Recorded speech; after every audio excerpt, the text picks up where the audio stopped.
बोलते कालम के साथ मैं आमिर जहान और मैं वो शख्स हूँ जो आपको पिछले 2 हफ्तों से ये बात बता रहा है कि ज़ेलेंस्की यहूदी है और यहूदियों के एजेंडे पर उसने रशिया के साथ जंग जारी रखी हुई है और एजेंडा ये है कि यूरोप को तबाह बर्बाद करा दिया जाए। किसके हाथों? रूस के हाथों। और क्यों? क्योंकि रूस जो है वो इस जंग में इन्वॉल्व रहे, उसकी एटमी जंग जो है यूरोप के साथ हो और यूरोप की इस जंग में जो है अगर रूस को मार पड़े तब भी यहूदियों का फ़ायदा और अगर यूरोप को मार पड़े तब भी यहूदियों का फ़ायदा है। वजह उसकी ये है कि वो चाहते ये हैं कि जो रशियन इस्लामिक बैंकिंग सिस्टम है वो नाफिज ना हो। यूरोप की जो इंडस्ट्री है वो तेल एबब और इसके गिरदोनवा के इलाकों में वापस आ जाए। बेशतर तो वैसे ही यहूदियों के पास है, लेकिन उसकी मैन पावर जो है वो यूरोप में मौजूद है और ये यूरोपियन इंडस्ट्री चलाती है। इसको वो उठाकर, इन कंपनीज़ को उठाकर वो ले जाना चाहते हैं कहाँ पे? इज़राइल में, और इसलिए नई आबादकारियाँ कर रहे हैं। इस सारे एजेंडे के पीछे जो है यूक्रेन का जो सरबराह है ज़ेलेंस्की, जो कि एक यहूदी नस्ल इंसान है, वो पीछे है। इसीलिए जब भी यूक्रेन की जंग के हवाले से कुछ होने लगता है तो ये एक नया हमला कर देता है। अब देखिए, उसने रशिया के ज़ेर इंतज़ाम इलाके में एक कॉलेज के ऊपर हमला किया।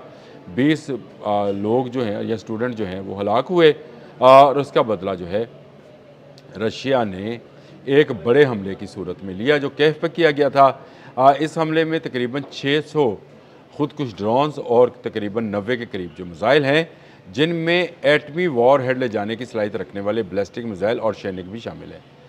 ये वो मिसाइल्स हैं जिनको रोकने की सलाहियत ना किसी थार्ड में है ना पेट्रियट में है, क्योंकि ये रशियन की जदीद टेक्नोलॉजी है। और अगर आपको मेरा एक दिन, सिर्फ एक दिन पहले वाला, यानी कल से जो पिछला दिन गुजरा, हफ्ते वाले दिन, मैंने उसमें आपको बताया था कि बेलारस में जो है क्यों मिसाइल जो हैं नस्ब किए जा रहे हैं। और इसकी बड़ी वजह यह है कि ताकि एटमी जंग की सूरत में वहाँ से इन ऑर्शनिक मिसाइल्स को लॉन्च किया जा सके विद एटमी वॉरहेड। तो ये एक एटमी जंग की एक और सूरत हाल, एक तो आपने हमस की तरफ हमें एक ख़तरा नज़र आता है, दूसरी जानब हमें ख़तरा नज़र आता है कि रशिया यूक्रेन की वार जो है ये ज़्यादा बढ़ जाएगी। जो अब रशिया ने हमला किया है उसकी सूरत में बेपनाह जानी और माली नुकसान तो हुआ है, लेकिन फौरी तौर पर ज़ेलेंस्की ने ना अमेरिका से कहा ना इसराइल से कहा। देखिए, यहूदियों की साजिश को समझने की ज़रूरत है। उसने किसको पुकारा? उसने यूरोपियन अक़वाम को पुकारा कि मेरी मदद को आओ, मेरा तो असला ख़त्म हो रहा है, यानी मेरा असला ख़त्म, ड्रेन आउट होने के करीब है। अब यूरोपियन यूनियन ने भी इस पर बयान जारी कर दिया। मुझे हैरत है कि वो इस साजिश को क्यों नहीं पकड़ पा रहे हैं। या तो उनके पॉलिसी मेकर्स के अंदर जो है ऐसे यहूदी मौजूद हैं जो कि उनको सोचने समझने की सलाहियत से महरूम करते हैं, या फिर वो शायद इस बात को समझना नहीं चाहते हैं। और यूरोपियन यूनियन ने जो है बयान जारी कर दिया कि रशिया को सख्ती से रोका जाएगा। ये ख़बर हम इसी पर रोकते हैं कि यूरोपियन यूनियन ने ये बात की है। दूसरी जानब अगर आप मीडिया उठाकर देखें तो तमाम यहूदी मीडिया सिर्फ एक बात कर रहा है कि फ़्रांस आज गया कि कल गया, फ़्रांस की मईशत आज डूबी कि कल डूबी, और फ़्रांस जो है आने वाले वक्त का मर्द बीमार है यूरोप का। और फ़्रांस ही सबसे बड़ी ताकत थी, फ़ौजी ताकत अगर समझी जाए। अमेरिका एवेक्यूएट कर रहा है। अमेरिका ने अपने यूरोपीय ममालिक से फ़ौजी निकालना शुरू कर दिए हैं। उसकी बड़ी मिसाल 5000 अफवाज का जो नेटो से रिलेटेड थी उनको निकाला गया है। जर्मनी से और बाकी ममालिक से भी उसने निकालने का ऐलान कर दिया है। यानी आहिस्ता आहिस्ता अमेरिका ये छोड़ रहा है ताकि इस जंग में, जो कि आने वाले वक्त में एक बड़ी एटमी जंग बन सकती है, उसमें से वो अमरीकियों को निकाल ले। इससे अगला कदम क्या होगा? इससे अगला कदम होगा कि अमेरिकी कंपनी से कहा जाएगा कि वो यूरोप में अपना कारोबार बंद करें, इसको ले जाएं यूनाइटेड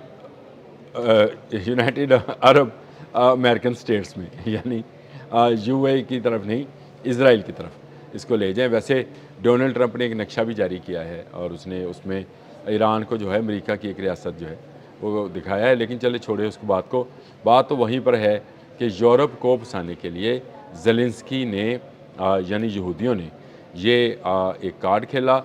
5 साल से ये जंग जारी है, कभी हल्की कभी तेज़ हो जाती है। अब वाला हमला जो है इन 5 सालों में सबसे शदीद हमला है।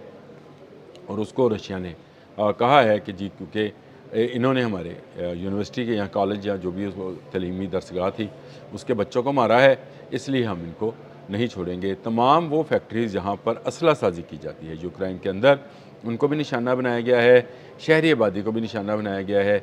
ज़ेलेंस्की के घबराए हुए की शक्ल आती है और वो कहता है स्टूपिडिटी है ये, यानी ये अहमकाना या स्टूपिडिटी, जिसको भी आप जिस तरह से मर्जी अल्फाज को इसका तर्जमा कर लें, मैं को अच्छा मुतरजम नहीं हूँ, आप तर्जमा कर सकते हैं तो कर लें। लेकिन उसने रशियन सदर को जो है उसके इस इकदाम को, इस बड़े हमले को स्टूपिडिटी करार दिया है। बड़ी तबाही हुई है, बड़े शहरों में तबाही हुई, केव के इर्द गिर्द के इलाकों को जो है रशिया ने उड़ा कर रख दिया। जब 600 ड्रोन्स गिरेंगे और मिसाइल्स गिरेंगे जिनको रोक नहीं पाएंगे।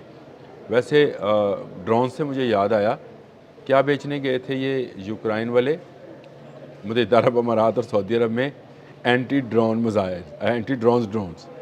तो ये एंटी ड्रोन्स जो हैं, क्या उन्होंने रोक लिया? सोचने की बात है।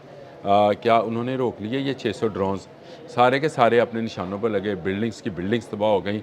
तबाही के इतने निशानात हैं जो मिटाए नहीं मिट सकते हैं। यूक्रेनी लोग जो हैं वो यहूदी साजिश का शिकार हो रहे हैं। उनको एक यहूदी सरबरा जो है, जो कॉमेडियन था, मजाकिया अदाकार था, अपनी पॉपुलैरिटी, इसकी पॉपुलैरिटी बनाई गई। ये वैसे एक तरीक़ाकार है, चैरिटी के नाम पर उसकी पॉपुलैरिटी बनाओ, लोग कहें कि जी देखो ये चैरिटी करेगा। वैसे एक चैरिटी से याद आया, अभी मैं किसी से जिक्र कर रहा था, दज्जाल भी चैरिटी के लिए ही आएगा, अमन का जो है वो नारा लगाएगा और कहेगा कि जो मखलूक के खुदा है उसको जो है चैरिटी उसकी की जाए। मैं वैसे अल्लाह का लफ्ज़ यूज़ करता हूँ, खुदा का मैं सिर्फ दज्जाल के हवाले से इस्तेमाल कर रहा हूँ, क्योंकि उसका अल्लाह से क्या तल्लक, वो तो इसका तल्लक शैतान से है। ज़ेलेंस्की को समझे, ज़ेलेंस्की की साजिश को समझे, यूरोप की गुमराही को समझे। यूरोप इस जंग में इन्वॉल्व होने जा रहा है, अमेरिका अपनी फ़ौजें निकाल रहा है, इज़राइल दूर रह जाएगा। रशिया यूक्रेन वॉर जो है ये एटमी जंग की तरफ जा रही है, आहिस्ता आहिस्ता ही सही जाती नज़र आती है। और सैनिक मिसाइल चलने का मतलब ये है कि इस रवायती हथियार लेकर आया था तो फिर ये एटमी हथियार भी लेकर आ सकता है। और इसकी सबसे बड़ी खूबी ये है कि इसको रोका नहीं जा सकता, आवाज़ की रफ्तार से 10 गुना तेज़ रफ्तार स्पीड है, लेकिन ये फ़ज़ा में ख़ुद को कोई मिसाइल लगने से पहले ही अपने वॉर हेड्स लॉन्च कर देता है, जो इससे भी ज़्यादा स्पीड में ज़मीन के मुख्तलिफ़ हिस्सों की तरफ जाते हैं। और सैनिक जदीद टेक्नोलॉजी का हामिल मिसाइल है, जिसका जो पेट्रियट है मुकाबला नहीं कर सकते। पेट्रियट आपने देखा कि वो ईरानी बैलिस्टिक मिसाइल्स को भी रोकने में नाकाम रहा और ईरानी ड्रोन्स को रोकने में भी नाकाम रहा। अब ज़ेलेंस्की शोर डाल रहे हैं, भाई तो अमेरिका को कहो पेट्रियट आपने उनसे लिए थे, अमेरिका से कहो कि वो आपको पेट्रियट दें, वो बनाने वाले हैं। अमेरिका के पास खुद अपने पेट्रियट मुकम्मल नहीं है और 20% से ज़ायद जो है कहते हैं कि जी उनकी जो बैटरीज़ हैं वो ख़त्म हो चुकी हैं और वो अब इस काबिल नहीं है किसी दूसरे मुल्क को भी दे सकें, इसीलिए उन्होंने ताइवान को भी इनकार किया था। ये वो सारे मामलात हैं जो कि जिनका ज़िक्र मैं सिर्फ़ इसलिए करता जाता हूँ, मैं सिर्फ़ आपके नॉलेज में देता जाता हूँ कि भाई संभल के रहें। ये जंग जो है, जो यूक्रेन रशियन वॉर है, इसमें यूरोपियन अक़वाम की तबाही नज़र आती है। यूरोपियन अक़वाम की तबाही से मुराद हमारे बहुत सारे भाई वहाँ पर जो हैं मुस्तक़बिल यूएई के बाद यहाँ से इकट्ठा करके यूएई और अब यूएई से इकट्ठा करके यूरोप, जहाँ भी चले जाएं आप तबाही से बच नहीं रहे हैं, आप तबाही में ही दाखिल हो रहे हैं। एक तरफ मिडल ईस्ट में तबाही है, दूसरी तरफ यूरोप में तबाही है।